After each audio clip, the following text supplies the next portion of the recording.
యోగ వాసిష్టం కథల్లో నిన్న చూడాల ఆకాశగమనాన్ని కోరుకుంది అని చెప్పుకున్నాం. దాని గురించి చెప్పుకున్నాం మొత్తం. తర్వాత ఈ ప్రాణవాయువుని నిరోధించడం వల్ల దాన్ని మన స్వాధీనంలోకి తెచ్చుకోవటం వలన, అంటే ఊర్ధ్వ అధోగమనాలని ఆత్మయందే నిలపటం వలన ప్రాణి యొక్క ఆది వ్యాధులు నిరోధించబడతాయని కూడా నేను చెప్పుకున్నాను.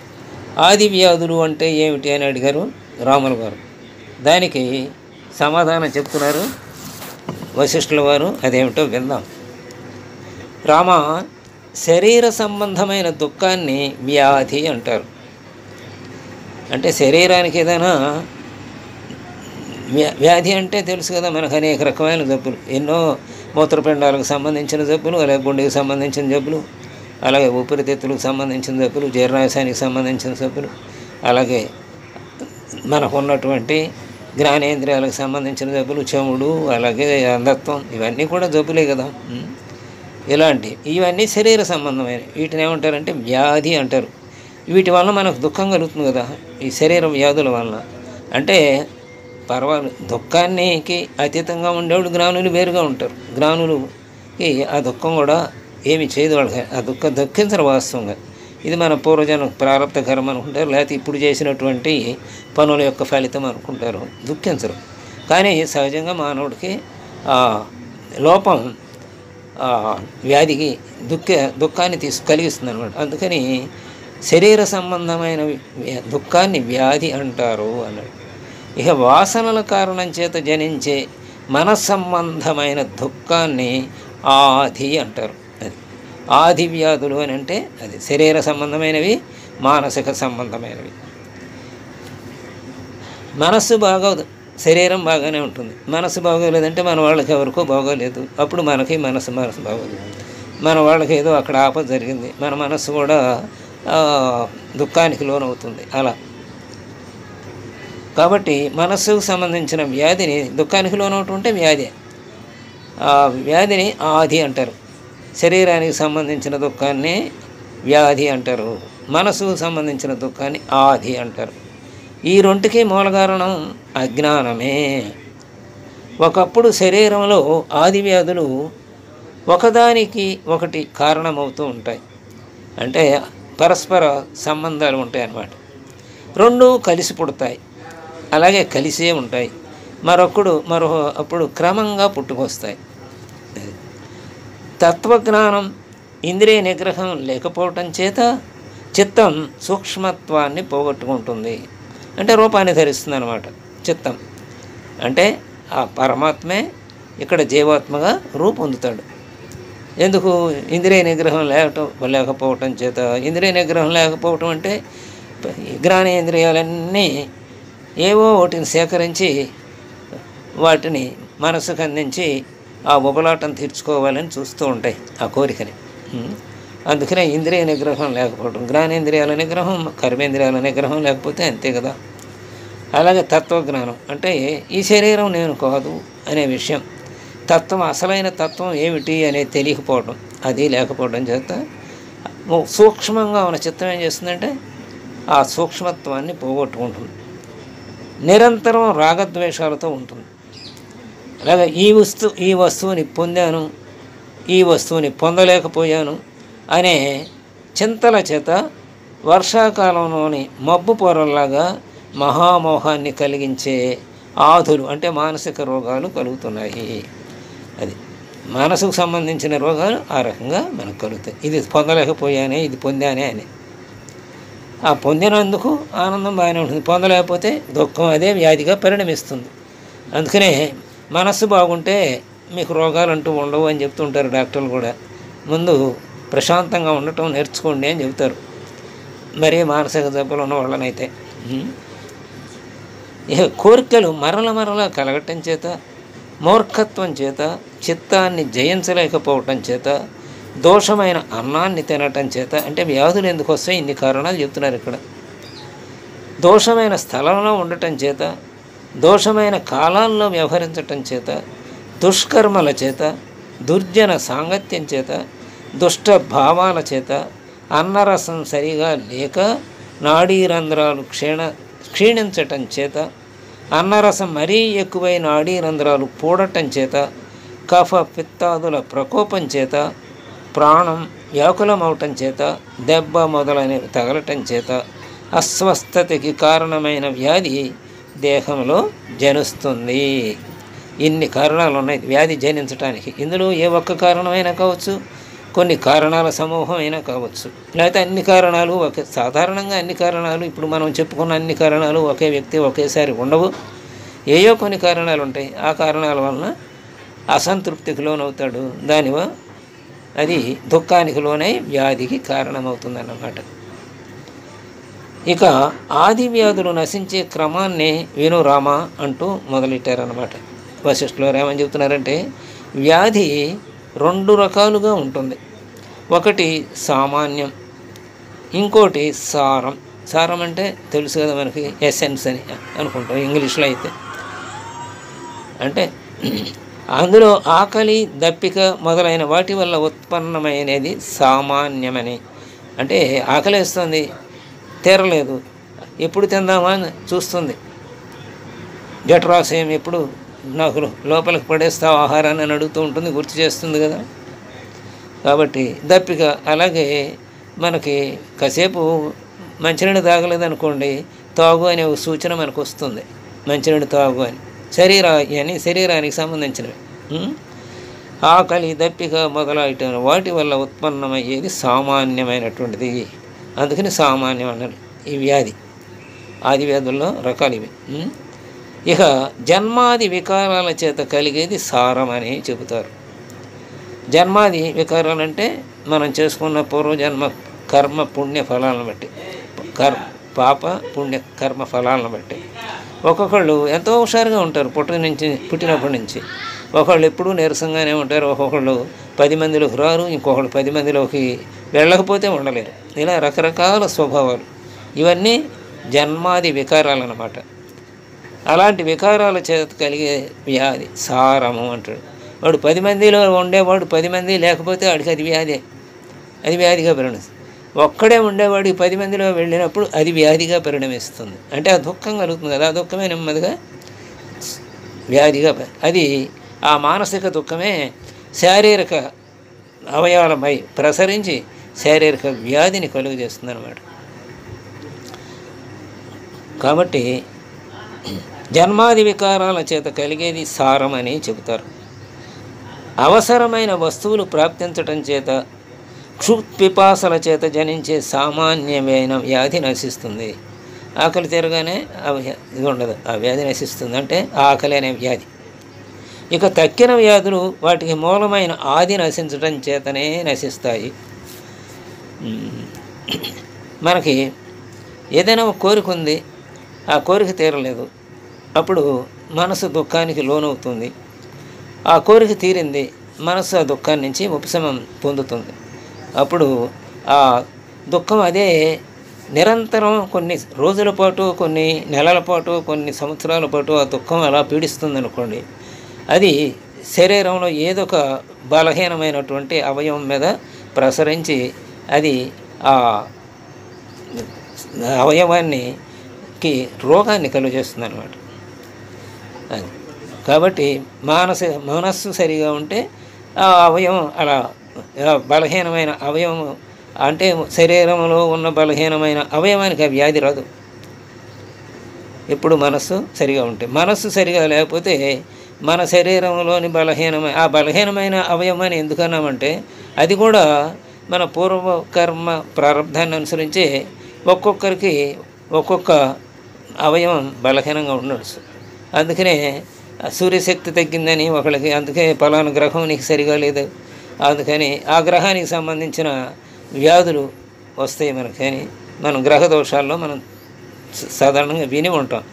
అందుకనే ఏదైనా వ్యాధి ఉన్నప్పుడు డాక్టర్ దగ్గరికి వెళ్ళినప్పుడు డాక్టర్లు గారు తగ్గించకపోతే అప్పుడు జ్యోతిష్యుడి దగ్గరికి వెళ్ళి, అంటే పలానా పూజలు చేయించుకోండి, మీకు పలానా గ్రహం అనుగ్రహంగా లేదు కాబట్టి దాని పూజలు చేయించుకోండి, అప్పుడు మీకు ఆ వ్యాధి ఉపశమిస్తుందని కూడా చెప్తారు కదా. ఆ రకంగా అన్నమాట.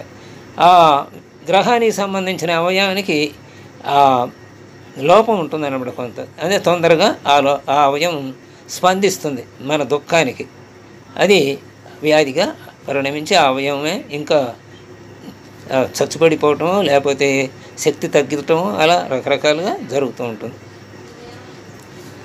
ఇక తక్కిన వ్యాధులు వాటికి మూలమైన ఆది చేతన, అంటే ఆదిని సరిచేయటం వలన, ఇప్పుడు చెప్పుకున్నాం కదా మనం, ఆ ఆది గ్రహదోషం వలన వచ్చింది అనుకోండి, ఆ గ్రహ జపాలను ఇది చేయించుకోవటం వల్ల తగ్గుతుంది అని చెప్పుకుంటాం కదా, అవి కూడా సరిగా చెప్పగలిగిన వాడై ఉండాలి, సరిగా ఆ జపాలు సరిగా చేయగలిగిన వాడై ఉండాలి, అప్పుడే అవి నశిస్తాయి. ఓ రాఘవ, ఆత్మజ్ఞానం లేకపోతే సారం అంటే అన్నిటికీ మూలమైన ఆది నశించదు. అన్నిటికన్నా ముఖ్యమేంటి? ఆత్మజ్ఞానం. ఆత్మజ్ఞానం ఉంటే తప్పకుండా ఈ సార వ్యాధులు అంటే మానసిక వ్యాధులు నశిస్తాయి.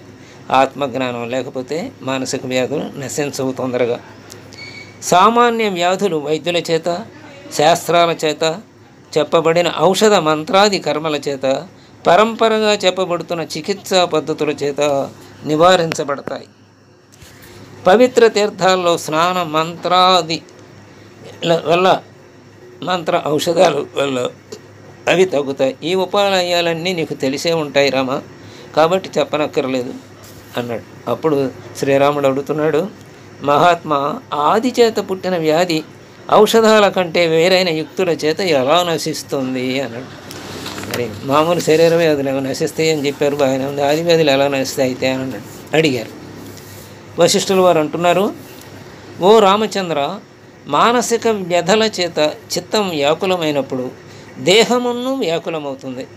ఇందాక అనుకున్నాం కదా, ఆ మానసిక దుఃఖమే ఏ శరీరంలోని బలహీనమైన అవయవానికి ఆ దుఃఖం ప్రసరించి తొందరగా ఆ అవయవం సరిగా పనిచేయకపోవటం జరుగుతుంది అని. కాబట్టి మానసిక వ్యాధుల చేత చిత్తం వ్యాకులమైనప్పుడు దేహము కూడా వ్యాకులమవుతుంది. ఎలాగంటే క్రోధం చేత పరవశుడైన వాడు ఎదురుగా ఉన్న వస్తువుని కూడా గమనించలేడు. అలాగే మానసిక వ్యధల చేత వ్యాకులమైన ప్రాణవాయువు సమత్వాన్ని కోల్పోతుంది. అంటే ఆ ప్రాణవాయువు లోపలికి వెళ్ళి ఏ అవయవంలో ఏ శాతం ప్రసరించాలో అంత శాతం ప్రసరించదనమాట. ఆ ప్రాణవాయువు మనకి 20% సహజంగా మనం పీల్చే గాలిలో మెదడు స్వీకరిస్తుందట. ఇది మన ప్రాణవాయువుని. మిగతా 80% మిగతా అన్ని అవయవాలు తీసుకుంటాయట. ఎప్పుడైతే మన కోపం వచ్చిందో ఈ మెదడుకి ప్రసరించవలసినటువంటి 20% అక్కడికి అది ఇంకా ఎక్కువ తీసుకుంటుందంట. ఆ ఎక్కువ తీసుకున్నప్పుడు మరి మిగతా అవయవాల్లో ప్రసరించే ప్రాణవాయువు శాతం ఎక్కడో చోట తగ్గుతుంది. అది మెదడుకు అందజేయబడుతుంది. ఏ అవయవం నుంచి అది తీసుకుందో, అంటే ఏ అవయవంలో ప్రాణవాయువు శాతం తగ్గిందో ఆ అవయవానికి వ్యాధి వస్తుందన్నమాట. ఆ రకంగా శాస్త్రం చెబుతుంది, సైన్స్. కాబట్టి అలా అంటే కోపం వచ్చినప్పుడు మరి స్పందనలో తేడా ఉంటుంది కదా. మనిషినే కాను అంటాడు కదా ఒకడు, నాకు కోపం వస్తే మనిషిని కాదు జంతువునని కూడా అంటాడు కదా. అలాగే క్రోధం చేత పరవశుడైన వాడు ఎదురుగా ఉన్న వస్తువుని కూడా గమనించలేడు కదా. అలాగే మానసిక వ్యధల చేత వ్యాకులమైన ప్రాణవాయువు సమత్వాన్ని కోల్పోతుంది.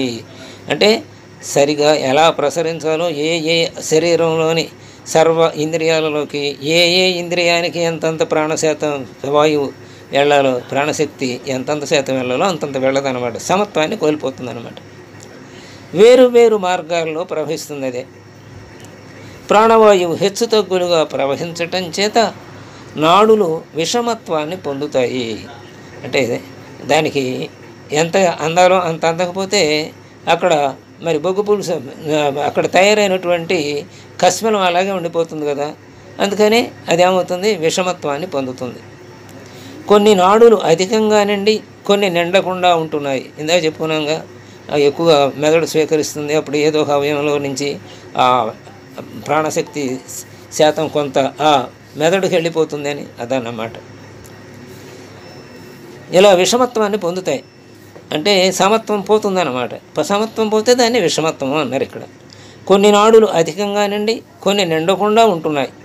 ప్రాణ సంచారం సరిగా లేకపోవటం చేత, తిన్న అన్నం జీర్ణం కాకపోవటం చేత, కొంతే జీర్ణం కావటం చేత మరీ ఎక్కువ జీర్ణం కావటం అనే దోషాలు కూడా కలుగుతాయి. వాటి వల్ల వ్యాధులు కలుగుతాయి. ఏదైనా సమానంగా ఉంటేనే, సమానంగా లేకపోతే అది అనుకూలించదు.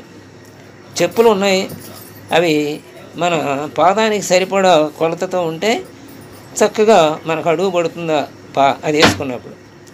లేకపోతే బాగా బిగుతుగా ఉన్నాయనుకోండి, ఆ చర్మాన్ని కరిచి చర్మం బొబ్బలెక్కుతుంది, చర్మం బొరుసుకుపోతుంది, కందుతుంది. అదే వదులుగా ఉన్నాయనుకోండి, మన కాలుతో సరిగా రాదు, అంటే సరిగా నడవలేము అప్పుడు. కాబట్టి ఏదైనా సరిగానే ఉండాలి, కావలసినంత మాత్రమే ఉండాలి. మోతాదు ఎక్కువైనా ప్రమాదమే, మోతాదు తక్కువైనా ఉపయోగం లేదు. కాబట్టి జీర్ణం సరిగా కాకపోవటం వల్ల, ఎక్కువగా జీర్ణం అవటం వల్ల కూడా, అంటే ఎక్కువ ఆకలి అవుతుంది, అప్పుడు ఎక్కువగా తినకపోవడం వల్ల అది కూడా అనర్థమే. కాబట్టి ఇలాంటి దోషాలన్నీ కలుగుతుంటాయి. వాటి వల్లనే వ్యాధులు సమత్వాన్ని కోల్పోయినప్పుడు వ్యాధిగా పరిణమిస్తుంది అన్నమాట. అదే విషమత్వం చేకూరి ఈ విధంగా ఆది చేత వ్యాధి సంభవిస్తోంది. ఇక ఆది లేకపోతే వ్యాధే లేదు. ఆది అంటే చిత్త సంకల్పమే.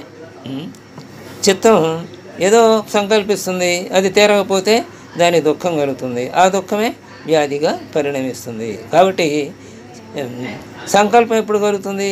సరి అయిన జ్ఞానం లేకపోతే కలుగుతుంది.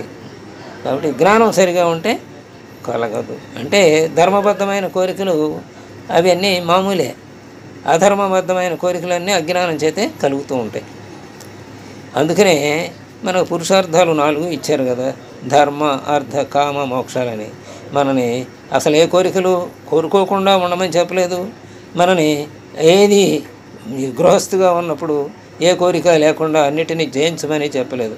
ధర్మబద్ధంగా అర్థాన్ని సంపాదించి ధర్మబద్ధమైన కోరికలను తీర్చుకుంటూ మోక్షానికి ప్రయత్నం చేయమని చెప్పింది మన ధర్మం. అందుకనే 4 పురుషార్థములు అన్నారు. ఆ పురుషార్థం 4 అవి సమపడ ధర్మబద్ధంగా ఉండాలి అన్నమాట. అలా లేకపోతే ఇలా వ్యాధిగా సంభవిస్తాయి. ఈ ఆది అంటే అది చెప్పాను, సారం, మానసిక సంబంధమైన దుఃఖమే ఆది అని చెప్పుకున్నాం కదా. కాబట్టి ఆ మానసిక సంబంధమైన దుఃఖం అజ్ఞానం చేత కదా కలిగేది. కాబట్టి అజ్ఞానం చేత కలిగే మానసిక దుఃఖం అజ్ఞానం పోతే ఉండదు కదా. అప్పుడు అందుకని ఆది నశిస్తే మానసిక వ్యాధులు, ఆది లేకపోతే వ్యాధి ఉండదు అన్నాడు.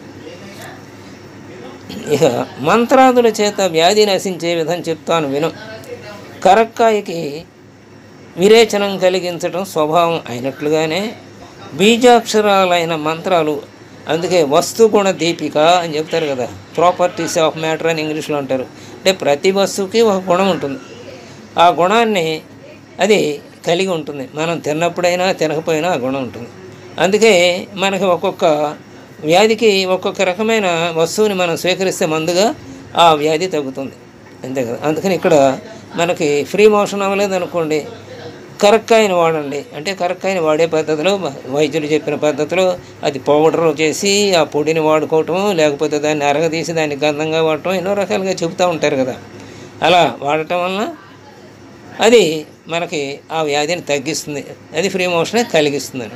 అలా ప్రతి వస్తువు కూడా ఒక్కొక్క దానికి ఉపయోగపడుతుంది, అదే దాని గుణం అన్నమాట.